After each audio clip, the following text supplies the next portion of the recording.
গতকাল শতদ্রু দত্তকে টানা জেরা করে নতুন তথ্য পেয়েছেন এসআইটির তদন্তকারীরা। পিঠে হাত দেওয়া, জড়িয়ে ধরা একেবারেই পছন্দ করেননি মেসি। বিদেশ থেকে আসা নিরাপত্তার দায়িত্বে থাকা আধিকারিকদের বিষয়টি জানিয়েছিলেন তিনি। বারবার ঘোষণা করেও কোনো লাভ হয়নি বলে জেরায় জানিয়েছেন শতদ্রু, এমনটা খবর সূত্রের।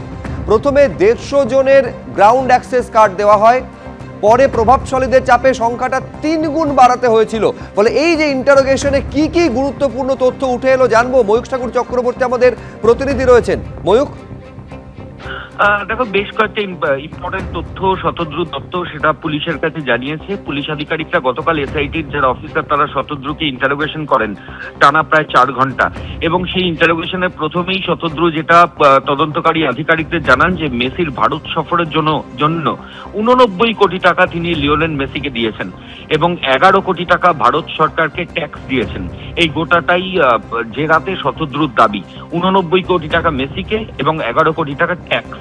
এই 100 কোটি টাকার মধ্যে 30 কোটি টাকা স্পন্সরদের কাছ থেকে পেয়েছেন শতদ্রু দত্ত, এমনটাই তার দাবি। বাকি 30 কোটি টাকার টিকিট বিক্রি করে পেয়েছেন এবং বাকি যে পয়সাটা রয়েছে, টাকাটা রয়েছে, এটা হায়দ্রাবাদ, মুম্বাই এবং দিল্লিতে তিনি যে সংস্থাকে এই প্রোগ্রামগুলো বিক্রি করেছেন সেখান থেকে তিনি পেয়েছেন এই 100 কোটি টাকার হিসেব। এর পাশাপাশি শতদ্রু আরো যেটা দাবি করেছেন যে তিনি প্রথমে 150 পিস গ্রাউন্ড অ্যাক্সেস পাস বানিয়েছিলেন যারা মাঠের ভেতরে ঢুকতে পারবেন, কিন্তু কোন একজন প্রভাবশালী তাকে চাপ দেয়, ঠিক সেই কারণেই সেই সংখ্যাটাকে 3 গুণ বাড়াতে হয়েছিল এবং তারপরই মিসম্যানেজমেন্ট শুরু হয়ে যায়। গোটা প্রোগ্রামের যে ফ্লো চার্ট বা শো ফ্লো পুরোটা মেসি মাঠে ঢোকার সঙ্গে সঙ্গে নষ্ট হয়ে যায়।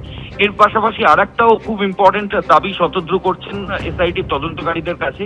শতদ্রু দাবি করছেন যে লিও মেসি যখন মাঠের মধ্যে ঢোকেন তখন তার যে প্রোটোকল রয়েছে, মেসির মাঠে ঘোরার সঙ্গে তার যে প্রোটোকল সিকিউরিটি অফিসার যেটা শতদ্রুকে জানিয়েছিলেন, সেই প্রোটোকল প্রথমে কিছুটা সময় পরেই নষ্ট হয়ে যায়।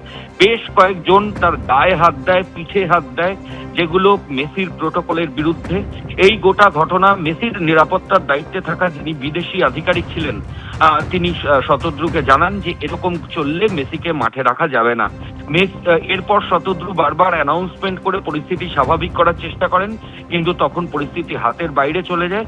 ঠিক সেই কারণেই ঘণ্টাখানেকের প্রোগ্রাম মাত্র 18 মিনিটে শেষ হয়ে যায়। শতদ্রু দত্ত যেটা পুলিশ আধিকারিকদের বলছেন যে তিনি চেষ্টা করেছিলেন, কিন্তু পুরো বিষয়টা তার যা প্ল্যান ছিল মাঠে ঢোকার সঙ্গে সঙ্গে গোটা প্ল্যানটা নষ্ট হয়ে গেছিল। এসআইটি তদন্তকারী আধিকারিকরা তাকে পাল্টা কোয়েশ্চেন করেন যে 150 জনের গ্রাউন্ড অ্যাক্সেস কার্ড কিসের ভিত্তিতে তিনি 3 গুণ বাড়ালেন, কারণ সেই পরিস্থিতি তো ছিল না, মাঠের মধ্যে প্রোটোকল বিরোধী ছিল। কিন্তু তাতে তিনি বলেছেন যে একজন প্রভাবশালী তাকে বারবার চাপ দিয়েছেন।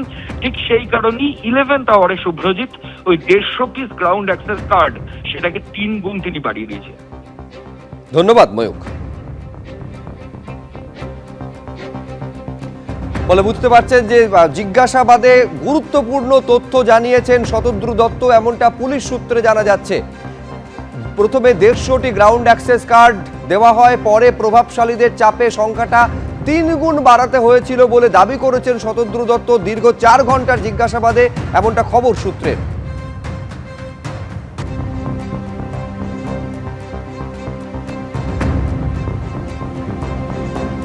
এবিপি আনন্দ, এগিয়ে থাকে, এগিয়ে রাখে।